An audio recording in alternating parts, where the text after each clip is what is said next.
Welcome back. We're going to do gunnels.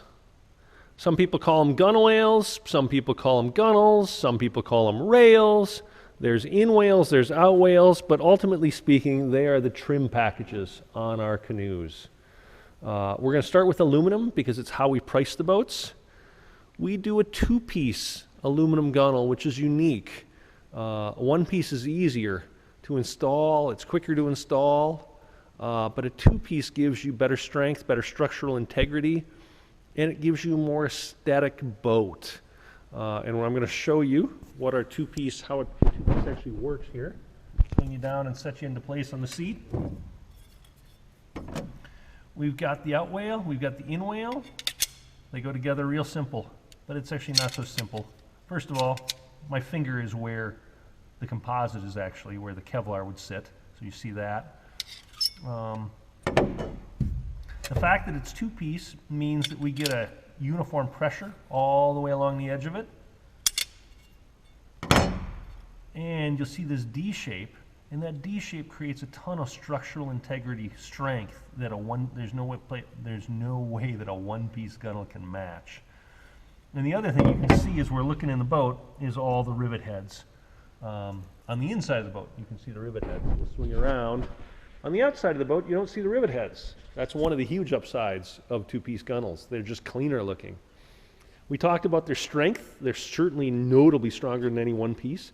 And then the other thing that happens is by having that solid sandwich, we eliminate the wow-wows that occur in a one-piece gunnel when you pin them every so often with a rivet.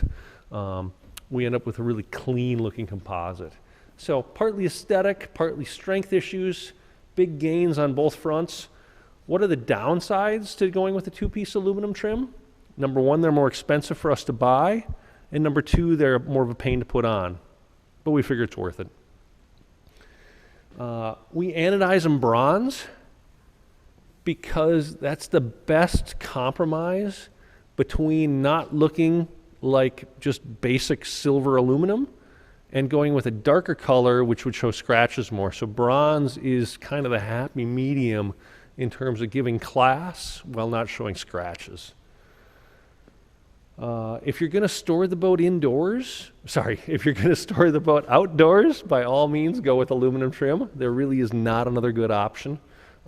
We still recommend always storing them indoors, but if you can't store it anywhere else, by all means go with aluminum. Aluminum grab handles, aluminum thwarts, and then there are contoured ash web seats and ash drops. And that is the aluminum trim package. And now let's jump over to wood. And you can see a boat that you've seen in a previous video. It's my B17 IXP once again. Wood trim is aesthetic. That's the first thing that everybody thinks about it. It's just pretty. It is quiet. And, it's one of those things where, there's some noise coming from that. But there's way more noise that comes from aluminum trim. So if you're trying to sneak up on wildlife, if you're fishing, all that end of things, wood is just quieter and noticeably so. It dampens the sound really well. And then number three, it's warm. Right now, outside in Minnesota, we are sitting at about 33 degrees, which is really marginal weather for February, but whatever. But if I was out paddling today, I can tell you that I really wouldn't want my hand on an aluminum trim boat. But on wood trim, as long as the rest of me was well dressed, it wouldn't matter so much. It's warm. So if you're going to paddle in the shoulder seasons, by all means consider wood.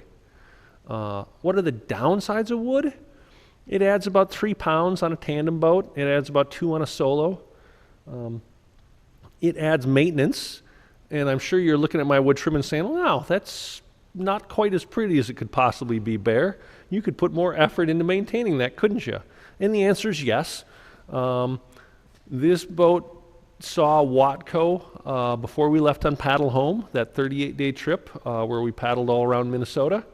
And it saw Watco after we got home.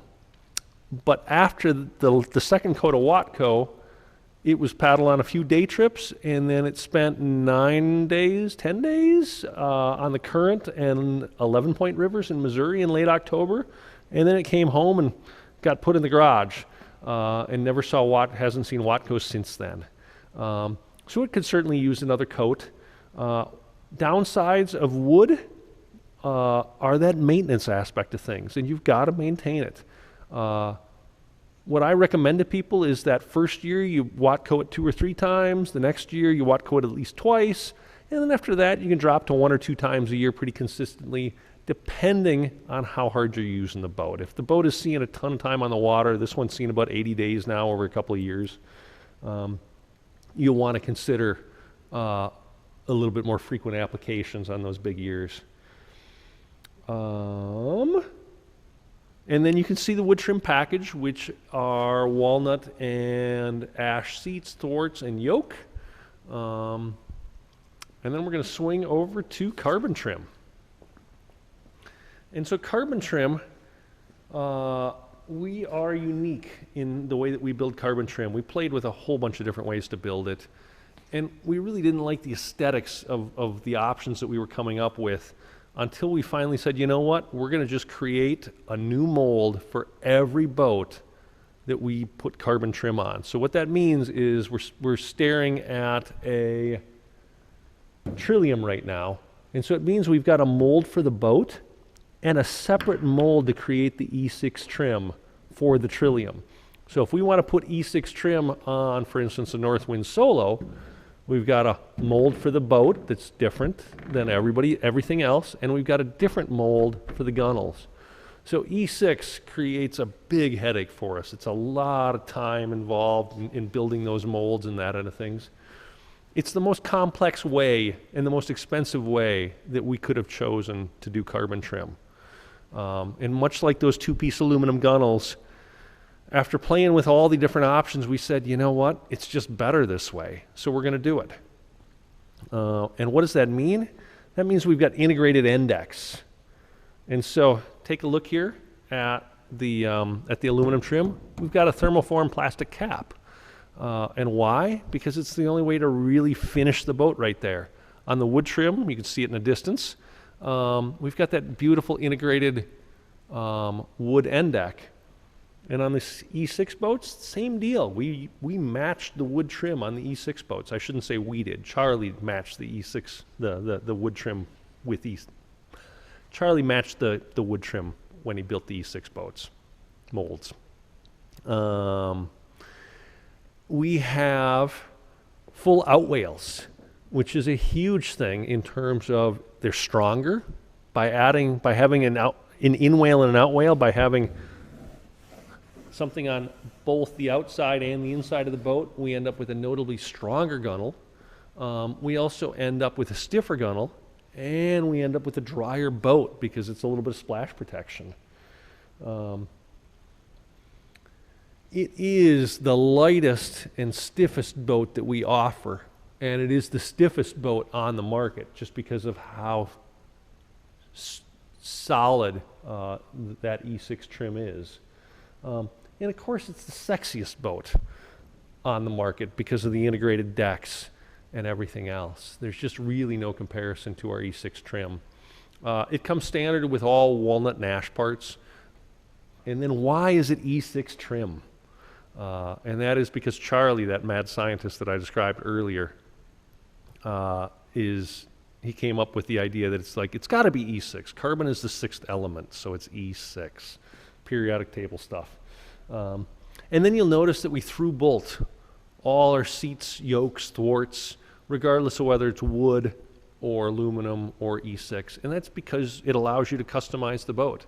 If you want to raise or lower our seat, it's super easy. You can customize it in any way that you want. If you want to move the thwarts, no problem. We do have some black adhesive that you can even fill holes with if you want to go that far. Probably the biggest thing to mention, though, in terms of the through bolting, though, is our gunnels will handle it. They're that strong. And then next up, we're going to talk about tandems.